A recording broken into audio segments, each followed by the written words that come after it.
আসসালামু আলাইকুম everyone, welcome back to my another new blog. আশা করছি সবাই ভালো আছেন আল্লাহর অশেষ রহমতে। আলহামদুলিল্লাহ, আমরাও সবাই ভালো আছি। শনিবার সকালবেলা থেকে নতুন আরেকটি ব্লগ শুরু করছি। আজকের ওয়েদারটা ছিল একটু মেঘাচ্ছন্ন টাইপ, খুব বেশি একটা রোদ ওঠে নাই। আমার আরিশ পাখি আজকে সকাল সকাল ঘুম থেকে উঠে গেছে। ঘুম থেকে উঠেই সে তার আন্টির কাছে এসে বসে আছে। এখানে খালা কাজ করতে আসলে যখন ও ঘুম থেকে উঠে যায় তখন ওনার কাছাকাছি ও থাকবে। এই যে উনি এখানে কাটাকাটি করতেছে আর সে এখানে বসে বসে দেখতেছে। তো গতকাল বাণিজ্য মেলা থেকে কি নিয়েছিলাম সেগুলো একটু দেখাচ্ছি। খুব বেশি কিছু নেই দুই একটা জিনিস নিয়েছি। দুইটা পাঞ্চ ক্লিপ নিয়েছি, তারপর এখানে দুইটা হাফ প্লেট, মানে ছোট যে পিরিচগুলো আর কি, মিডিয়াম সাইজের, এটা নিলাম দুইটা। এটার বড় সাইজটা আমার বাসায় একটা আছে, তো ভাবলাম যে সাথে আরও দুইটা নিয়ে নেই, একই ডিজাইনের আর কি। আগের একটা আছে বড়, এখন নিলাম একটু মিডিয়াম সাইজের দুইটা, নাস্তায় ইউজ করা যাবে। এই দুইটা ছিল। আমি আসলে ক্রোকারিজের আইটেম অনেক বেশি কিনি না, তার কারণ আমি তো এখনও শোকেস কিনি নাই, আর আমি চিটাগংয়ে মনে হয় না শোকেস কিনবো, কারণ আমাদের চিটাগংয়ে খুব বেশি দিন যে থাকা হবে সেটাও আমরা শিওর না। কারণ আরিশের বাবার যখন ট্রান্সফার হয়ে যাবে, কখন কোথায় চলে যায় ঠিক নেই। সেজন্য ভারী কোনো কিছুই কিনতেছি না, কারণ বাসা চেঞ্জ করার সময় অনেক ঝামেলা। তো সেজন্য আমি আমার সংসারে যতটুকু প্রয়োজন এতটুকুই কিনতেছি, এর বাইরে শখের কোনো কিছুই কিনতেছি না, বা বাসা সাজানোর ব্যাপারও আমি এখন মানে চুপ করে আছি আর কি। খুব বেশি কিছু কেনাকাটা করতেছি না, কারণ আমরা যখন একটা জায়গায় সেটেল হব তখন সংসারের জিনিসপত্র আমি জুড়াবো। তো এখানে একটা চায়ের কাপ নিয়েছে। আমার বাসায় এর আগে একটা ছিল, সে কিছুদিন আগে একটা কিনছে, তো আজকে সেম কালারের আরেকটা নিয়ে নিলাম। মানে দুইটা হয়ে গেল আর কি, একই ডিজাইনের। আর এই যে কিউট দুইটা কাপ নিলাম। এগুলা দেখতে এত কিউট ছিল, মনে হচ্ছিল মাটির, আর সাইজটাও অনেক পিচ্চি ছিল, যার কারণে খুব ভালো লাগছে। তো এটাও দুইটা নিলাম। তো তারপর এখন আমি নাস্তা রেডি করব। নাস্তার জন্য এখানে ডিম সিদ্ধ বসিয়ে দিলাম। এখানে খালা শাক বাছতেছে, কাঁচামরিচ ধনেপাতা বাছতেছে, আর এখানে আমাকে মাছ মুরগি এগুলো ধুয়ে দিছে। লাল শাক বাছা হয়ে গেছে, এগুলো ধুয়ে রাখছে, তারপর কুচি করবে। তো এখন আমি চাও বসাই দিচ্ছি। আজকে আমি নাস্তায় কোনো কিছু বানাবো না, ব্রেড আছে, জেলি নসিলা দিয়ে ব্রেড খাবো, আর ডিম সিদ্ধ, আর চা। তো আমরা যা খাবো খালাকেও তাই দিব নাস্তা, উনি আগে ওনার কাজগুলো শেষ করুক। তো এখানে পালং শাক ধনেপাতা এগুলা বাছতে বসছে। আজকে আমার রান্নারও বেশি একটা প্যারা নাই, আমি একটা শাক ভাজি করব আর ডাল রান্না করব। গতকাল তো আমি একটা মাছ তরকারি রান্না করে রেখেছিলাম, আর কলিজা ভুনা যে করেছিলাম ওইটার প্রায় অনেকটাই রয়ে গেছে। আমরা দুপুরে খেয়েছিলাম, রাতে তো আর আমাদের খাওয়া হয় নাই। বাণিজ্য মেলায় যে চিকেন চাপ আর নান খেয়েছিলাম, পরে রাতে আর আমরা কিছু খাই নাই। তো এখন এই যে দেখেন আরিশ গিয়ে ওর আন্টির কোলে গিয়ে বসছে। তো খালা ওকে অনেক আদর করে, তো ওকে বলতেছিল যে আসো তুমি আন্টির কোলে আসো, তোমাকে একটু কোলে নেই। সে সাথে সাথেই গিয়ে ওনার কোলে গিয়ে বসছে। তো এদিকে আমি 3 কাপ চা বসিয়েছি আমাদের জন্য, খালার জন্য, আর ডিম সিদ্ধ হয়ে গেছে। এখন আমি আরিশের জন্য নাস্তাটা রেডি করব। ফ্রিজ থেকে জেলি নামিয়ে নিলাম, আর আছে নসিলা। তো আমরা যা খাবো আরিশকেও তাই দিব।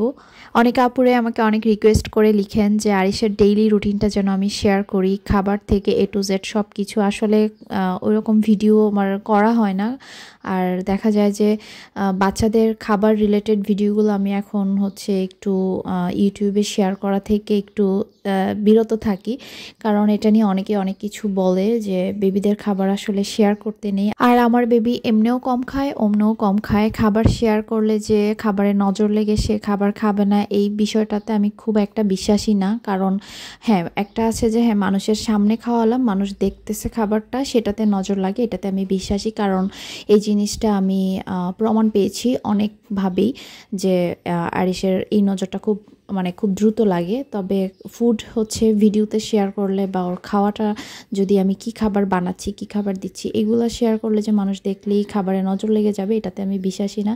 যার কারণে আসলে আমি এগুলা খুব একটা শেয়ার করতে চাই না।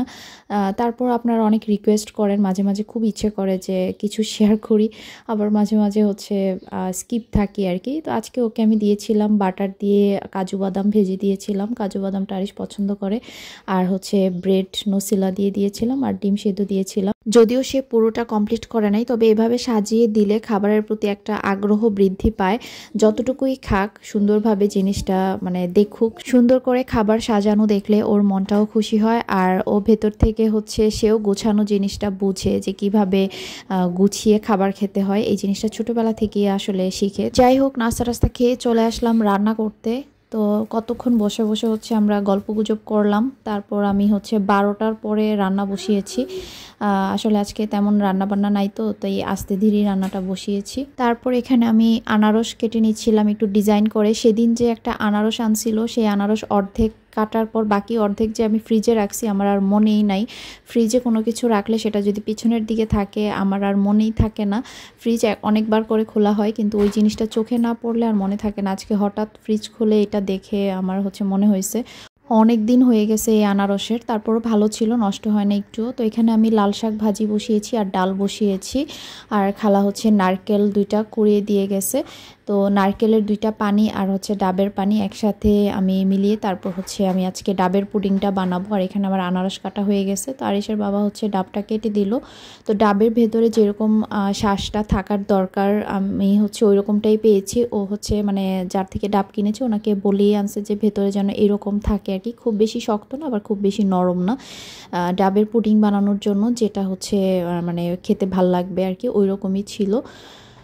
তো এখানে আমি হচ্ছে আগে ভাজিটা করে তারপর হচ্ছে ডালটা রান্না করে তারপর ডাবের পুডিংটা বানাবো। তো এখানে হচ্ছে সে আমাকে শ্বাসটা বের করে দিচ্ছে আর ডাবটা থেকে অনেকখানি পরিমাণ পানি হয়েছে। প্রথমে যে ব্লু কালারের গ্লাসে আমি পানিটা দেখিয়েছিলাম এটা সম্পূর্ণই ডাবের পানি ছিল, তার সাথে আমি আরও 2টা নারকেলের পানি অ্যাড করেছি।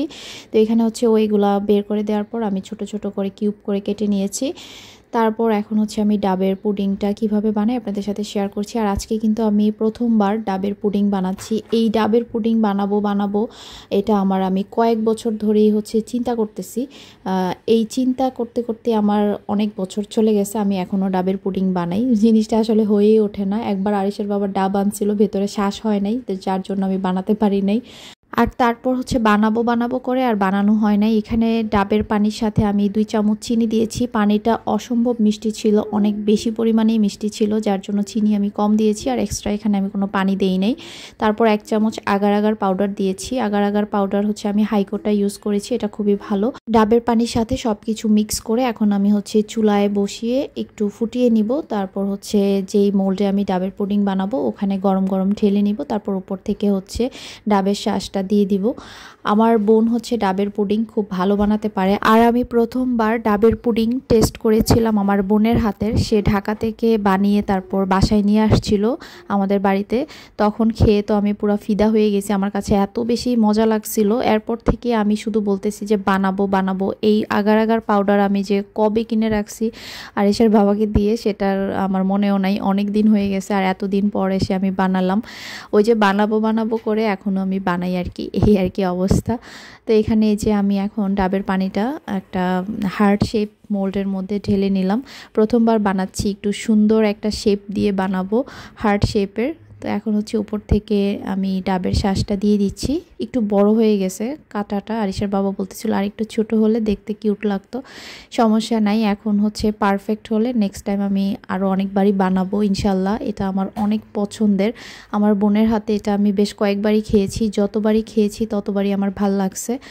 আর ওই পুডিং তো আমি খাই না, ডিম আর দুধ দিয়ে যেটা বানাই, তবে ডাবের পুডিংটা আমার অনেক অনেক বেশি ভাল লাগছে ওর হাতে খেয়ে। তো আজকে আমি বানালাম, আমারটাও অনেক বেশি মজা হয়েছে। অনেক বেশি মজা হওয়ার কারণ হচ্ছে পানিটা খুব বেশি মিষ্টি ছিল আর যার কারণে হচ্ছে পুডিংটা খেতে ভাল লাগছে। আর এই শ্বাসটাও অনেক মিষ্টি ছিল, খুবই মজা হয়েছে। আরিশের বাবার খুব একটা পছন্দ না, তবে আজকে এটা খেয়ে সেও মানে একদম ফিদা হয়ে গেছে যে এটা এত বেশি মজার। যাই হোক, এটা আমার সেট করা হয়ে গেছে, ঠান্ডা হলে আমি ফ্রিজের নর্মাল চেম্বারে রেখে দিব। আর এখানে হচ্ছে এই যে গতকালকের যে মাছ তরকারি রান্না করেছিলাম সেটা, তারপর বাঁধাকপি ভাজি গরম করে নিলাম, লাল শাক ভাজি, আর এখানে হচ্ছে ডাল আর কলিজা ভুনাটা গরম করে নিচ্ছি। তো এই হচ্ছে আমাদের আজকের দুপুরের খাবার দাবার। তো এখন হচ্ছে ডাবের পুডিং আমি ফ্রিজ থেকে নামিয়ে নিয়েছি অলরেডি কিছুক্ষণ রাখার পর, কারণ আমার আর ধৈর্য হচ্ছিল না কখন এটা আমি মোল্ড আউট করব, কখন টেস্ট করব। তো একটু ঠান্ডা হওয়ার পর হচ্ছে ফ্রিজ থেকে নামিয়ে নিলাম। এটা জমাট হয়ে গিয়েছে সাথে সাথেই, খুব একটা দেরি হয় নাই। এখন এটাকে আমি মোল্ড আউট করে নিব, আর তারপর হচ্ছে দুপুরে খাবার আগে এটা আমি টেস্ট করব, কারণ আমি এটা নিয়ে অনেক বেশি এক্সাইটেড ছিলাম আর প্রথমবার বানাচ্ছি। ট্রাস্ট মি, এটা এত বেশি মজা হয়েছিল, আমার ইচ্ছে করতেছিল যে আমার বোনের হাতেরটা তো আমি সবসময় খেয়েছি, ওকে একটু খাওয়াই। আর ওরা যখন আসছিল আমার এই ডাবের পুডিংয়ের কথা মনেই ছিল না, মনে থাকলে আমি অবশ্যই বানাতাম আব্বু আম্মুরা যখন আসছিল। তো যাই হোক, এই তো দেখতে কি সুন্দর হয়েছে, খেতে তো মাশাল্লাহ অনেক বেশি মজা হয়েছে। আমি জানি আমার জেব্রা কেকের মতো এখন আমার ডাবের পুডিংটাও মানে ভাইরাল হয়ে যাবে। জেব্রা কেক কিন্তু আমি বানানোর পর আশেপাশে অনেক ভাইরাল হয়ে গিয়েছিল, সবার মুখেই হচ্ছে আমি জেব্রা কেকের নাম শুনতাম যে সবাই জেব্রা কেক বানাচ্ছে। মজার বিষয় হলো আমি জেব্রা কেক বানানোর আগে কারোর মুখে, মানে আমার আশেপাশের কারোর মুখে আমি জেব্রা কেকের নামটাও পর্যন্ত শুনি নাই। যাই হোক, মানুষ তো দেখে দেখেই শিখে, কিন্তু কিছু কিছু মানুষ আছে যে সেই জিনিসটা জীবনেও স্বীকার করবে না যে আপনার কাছ থেকে দেখে শিখতেছে, বাট সেটা হচ্ছে খুব জাহির করবে সে নিজেই করতেছে, নিজেই শিখছে, কেউ তো আর মারপেট থেকে শিখে আসে না। যাই হোক, আমিও কিন্তু দেখে দেখেই শিখি, ইউটিউব থেকে বিভিন্ন রেসিপি আমি সার্চ করে করে নিজেই সার্চ করে শিখেছি অনেক কিছু। আমার আম্মুর কাছ থেকে শিখেছি, তারপর হচ্ছে আমি যাদের রেসিপি আমার ভালো লাগছে ওইখান থেকে আমি কিছু রেসিপি শিখেছি, এরকম আর কি। মানুষ তো দেখা দেখেই শিখে। তারপর আমার আরেকটা রেসিপি সেমাইয়ের বরফি রেসিপিটা আশেপাশের মানুষের কাছে অনেক বেশি জনপ্রিয়তা পেয়েছিল, সেটাও কিন্তু তখন মোটামুটি সবাই খুব ভালোভাবেই বানানো শিখে গিয়েছিল। তো যাই হোক, এইরকম আর কি, যে মানুষ একটা জিনিস শিখবে আপনার থেকে দেখে, কিন্তু জাহির করবে যে সে এটা আগের থেকেই পারে। যাই হোক, আমাদের ডাবের পুডিং খুব বেশি মজা হয়েছিল। যাই হোক, আজকে এই কথা বলার কারণ হচ্ছে ডাবের পুডিং বানানোর পর আমার কিছু কথা মনে হচ্ছিল, আর সেটা নিয়ে আমরা খুব হাসাহাসি করতেছিলাম। বাই দ্য ওয়ে, এই ডাবের পুডিং ইউটিউবে জনপ্রিয়তা না পেলেও আমার আশেপাশে অনেক জনপ্রিয়তা পাবে আমি জানি। তো ঠিক আছে, সবাই এই রেসিপিটা ট্রাই করবেন। আল্লাহ হাফেজ।